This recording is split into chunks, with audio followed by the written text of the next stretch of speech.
మీకు ఎప్పుడైనా ఇలా అనిపించిందా? ఫోన్ ఆఫ్ చేసి రెస్పాన్సిబిలిటీస్‌కి బ్రేక్ ఇచ్చి ఎవ్వరికీ చెప్పకుండా ఎక్కడికైనా వెళ్ళిపోవాలి అని అనిపించిందా? Then listen carefully. ఈ థాట్ వీక్‌నెస్ కాదు. It could be depression. డిప్రెషన్‌ని ఎలా ఐడెంటిఫై చేయాలి?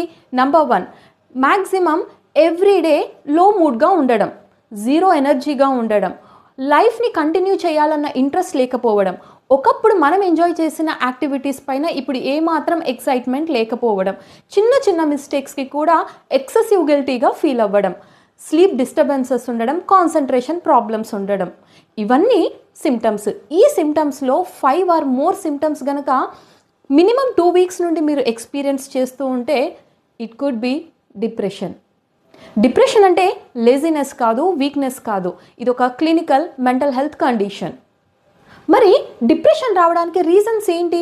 నంబర్ 1, ఫ్యామిలీ హిస్టరీలో ఎవరికైనా ఉండడం, లేదంటే బ్రెయిన్ కెమికల్స్ ఇంబ్యాలెన్సెస్ వల్ల, లేదంటే హార్మోనల్ షిఫ్ట్స్ వల్ల, ఆర్ఎల్స్ లైఫ్లో ఎక్కువ కాలం స్ట్రెస్ని క్యారీ చేయడం, ఎమోషన్స్ని సప్రెస్ చేయడం, అండ్ అలాగే ఐడెంటిటీని కోల్పోవడం through job loss, breakups, migration, stress, ఇలాంటి వాటి వల్ల.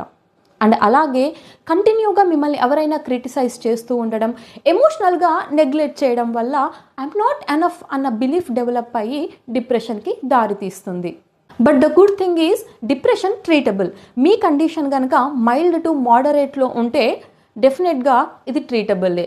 థెరపీ తీసుకోవడము, మీ డైలీ రొటీన్ని ఒక స్ట్రక్చర్డ్ వేలో మెయింటైన్ చేయడము, స్లీప్ హైజీన్ని ఫాలో అవ్వడం, ఎక్సర్సైజెస్ని చేయడము.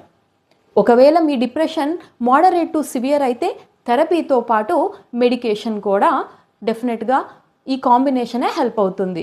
సో ఈ సిమ్టమ్స్ అన్నీ మీ సర్కిల్లో ఉన్న వాళ్ళు ఎవరైనా ఫేస్ చేస్తూ ఉంటే don't forget to share this reel with them. Thank you.